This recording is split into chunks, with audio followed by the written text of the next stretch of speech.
focus mainly on transmission parameters, and Simon's going to tell us about work that's being done at the Purbright Institute to investigate epidemiological parameters from transmission experiments.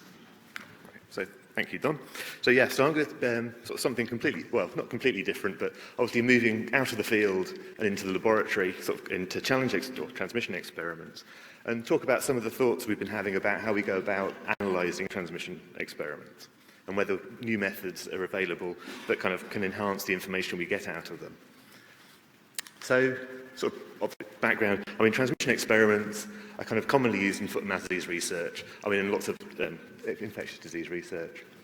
And they're used for a range of things, for estimating transmission rates, estimating the basic reproduction number, so the average number of cases, or secondary cases per primary case, looking at latent periods, infectious periods, incubation periods, and also looking at vaccination effectiveness. And most transmission experiments, they follow a similar sort of experimental design. So you inoculate a bunch of donors, you put them in contact with some naive recipients, and watch what happens. I mean, that could be a clinical outcome, so whether they get clinical disease or not. It could be a virological outcome, so whether they actually become infected, or an immunological sort of response. But this experimental design in particular has a number of features which makes it difficult to interpret, or potentially challenging to interpret. And the main thing is we don't directly observe what we're really interested in, which is infection or transmission. We just kind of see things after they've happened. So we don't actually know when the animals became infected. And that makes it sort of difficult to infer what the latent period might be. And when it comes to infectious periods, again, we don't directly observe infectiousness, and typically we have to rely on proxy measures, which is usually virus isolation in something like oropharyngeal fluid or blood or nasal fluid. And the question is would be, is that actually a good proxy for infectiousness or not? So what the consequences of this kind of not directly observing what we're interested in is that the methods we use to analyse transmission experiments, so things like looking at the final size calculations or generalised linear models, all have to make assumptions to actually overcome these features. So the question is, can we actually do better or different from that? And of course, the answer I would say is yes. And we can use Bayesian methods essentially potentially provide a better approach. And essentially, the reason for this is if we use Bayesian methods, it allows us to avoid many of the model assumptions we have to make. And in particular, it allows us to draw on inferences about the unobserved processes. So essentially, we can include things like infection times and latent periods as parameters in the model which we estimate, rather than having to assume. And in the statistical jargon, this is called data augmentation, and for the non-statisticians in the audience, that means making it up, which is genuinely what it actually is. And I mean, I'm probably not going to go into this bit so much, but it also allows us to, Bayesian methods allow us to incorporate in data from previous experiments. So we don't have to kind of assume we're completely naive, we don't know anything about the transmission processes. So I'm now sort of go on to sort of give a few examples about what happens when we apply these methods to old transmission experiments. And essentially, the underlying transmission models are basically the same, but implemented in this Bayesian framework, we're actually inferring all the making fewer assumptions. So we'll start with FMDV in lambs, and this is data from Karen Orsel, at Lowerstadt, nearly 10 years ago now. And this is sort of a nice experiment. It basically follows the generic experimental design, where a pair of lambs were inoculated and then put in contact with two naive recipients and to see what happens. And this was replicated 4 times, and 3 of the lambs became infected. So that's 3 pairs. And in this case, actually, we get the Bayesian methods give actually comparable answers. We have a slightly higher estimate for R0 and a slightly lower estimate for the infectious period. And one thing we can do is kind of separate the latent period from inoculated animals and contact animals and compare that and see whether it differs. And we have kind of relatively weak statistical evidence that they might be different. So essentially, it would be longer in the contacts compared with the inoculates. So this is kind of a method where, an example where we don't necessarily gain a huge amount from the Bayesian methods, except we can obviously infer infection times, which is useful. Moving on to a second experiment, again from Karen Orsel, looking at FMDV in pigs. And this is kind of where things change a little bit. And here she had 2 experimental designs. One, a single pig was inoculated and put into contact with a sort of naive recipient, which is sort of relatively straightforward. The second half of the experiment, 4 pigs were inoculated. They were put into contact with 5 naive recipients, and when the first pig in the contact became positive, they were then put in contact with 5 more sort of naive pigs. And in this case, all the pigs became infected, so all the contact animals became infected, and obviously all the inoculated animals became infected as well. Oops. And unfortunately, if all the animals become infected, the classical methods tend to break down, and they do break down and give you an estimate of R naught of infinity, which is obviously kind of nonsensical. But it's the case of the methods rather than sort of the. Whereas if we use the Bayesian methods, actually we get so it's a relatively high R naught, about 8.5, but it's obviously finite, which is, I would argue, is an improvement.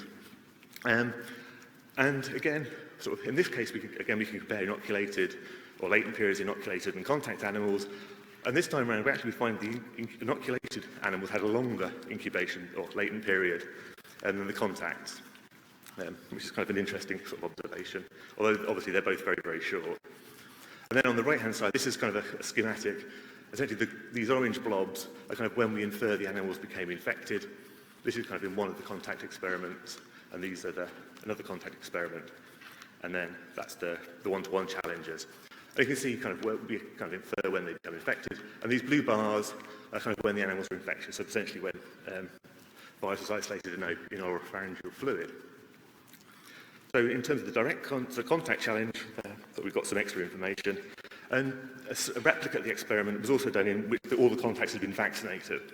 And in this case, kind of the Bayesian methods, this is our R naught for the unvaccinated animals, around sort of 8.5. And we can see that we find a significant reduction in R naught in the vaccinated animals, but it doesn't reduce it significantly below 1. And in contrast with the classical methods, basically they couldn't actually estimate a significant effect of vaccination. So this is kind of the classical transmission experiment. But there's one more assumption that I've kind of semi-glossed over, and that's the question is kind of when are the animals actually infectious? And obviously this is critical for inferring transmission dynamics, and as I've mentioned earlier, it's largely inferred from proxy measures, so virus detection in blood. I mean, in previous examples, it was always oropharyngeal fluids, so probang, or perhaps virus isolation from nasal swabs. So a question would be, can we actually infer infectiousness directly without kind of relying on proxy measures? And if we can do that, then we can actually look at, well, what is a robust proxy measure? And to do that, we have kind of a slightly more complicated sort of experimental design. And this is kind of from Brian Charleston's paper sort of 5 years ago. So it's really sort of using old data, well, it's definitely using old data. So again, in this case, we have a sort of naive recipient, which is put into contact with an inoculated donor. And then the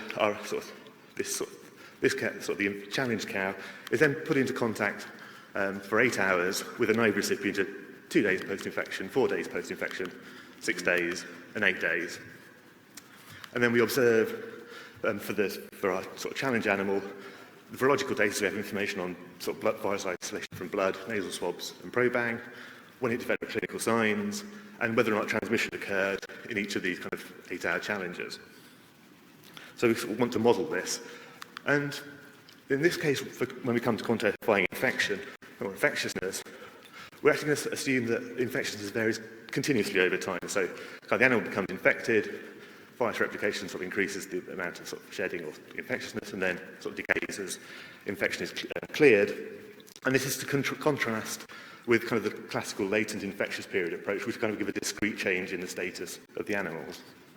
And then sort of a few extra bits. We also link infectiousness to the clinical signs, and this method we also allow for individual variation in infectiousness, so we don't have to assume all animals are equally infectious. And then again, before, it's always implemented in the Bayesian framework. So if we sort of look at inferring infectiousness based purely on whether animals became infected in the transmission experiment, then what we have, so this is for 7 sort of separate animals, for 7 replicates. These grey bars are the challengers, and they're coloured dark grey if transmission was successful. And what we can see is the models obviously in putting animals are infectious only when transmission occurred. And so it's quite sort of tight infectiousness. And also, you can obviously see, it's all lined up, so you can see there's quite a lot of variation in when animals were actually infectious, and also potentially the amount of infectiousness. So if we take our inferred infectiousness profile for each animal, and then compare it with virus isolation data, what does that tell us? So if we start with virus isolation in blood, then we do have a few animals where they match up reasonably closely. We can often see the virus isolation from blood tends to precede infectiousness by a day or two. So if we look at nasal fluid, this kind of seems to fit, apart from this sort of animal here, which is doing something very strange.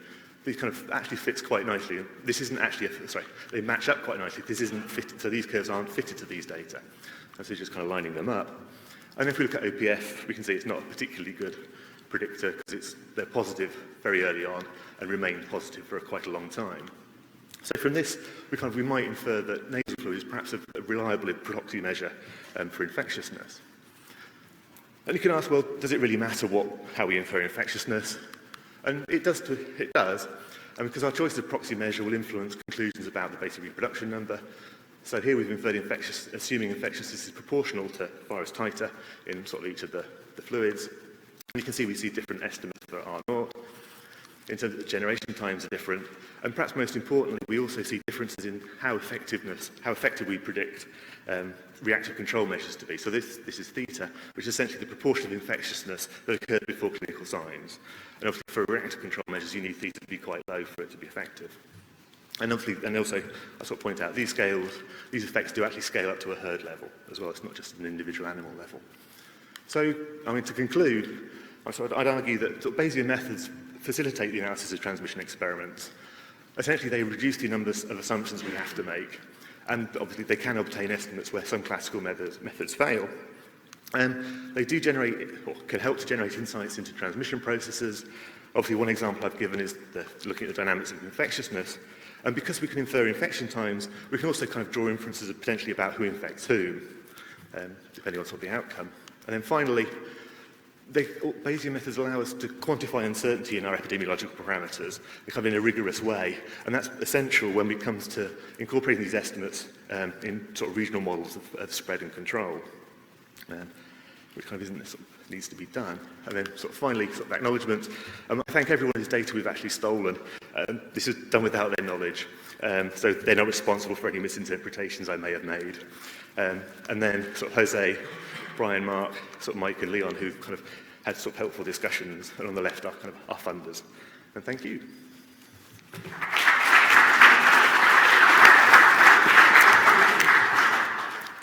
Thank you, Simon. Any questions?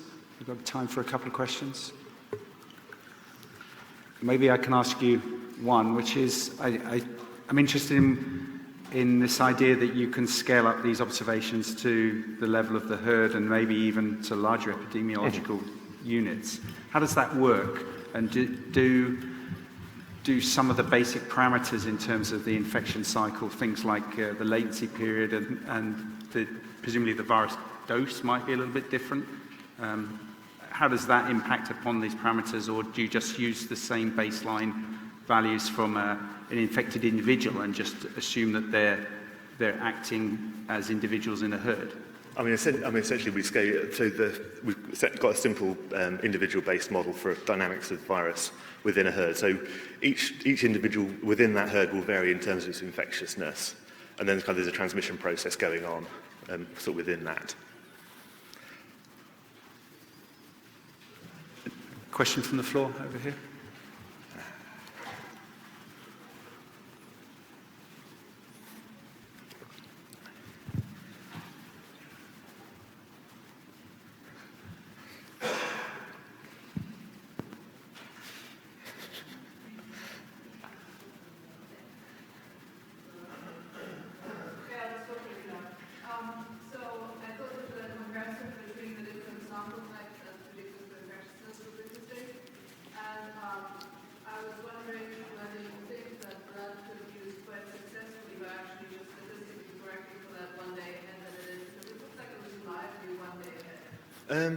Essentially, if you've got, you could, as long as you've got, some way of correcting or sort of relating. your sort of virus compartment, or whatever your sort of compartment, whatever proxy measure you're using into infectiousness, then there's no reason why you couldn't if it's always shifted by a day or two, then you could just kind of shift back, yeah. And I think maybe Keith had another very quick question. At the front here. I think maybe you also have to shout. Thank you. Sorry if I missed it, but between the major species, are you able to make any, I got conclusions largely based on experiments with restricted numbers of species, not necessarily. So it's always kind of within, it's all been within species transmission, so lamb to sort of cat, sheep to sheep, pig to pig, or cattle to cattle, not interspecies sort of transmission. Okay, thanks, Simon. So now we can move to the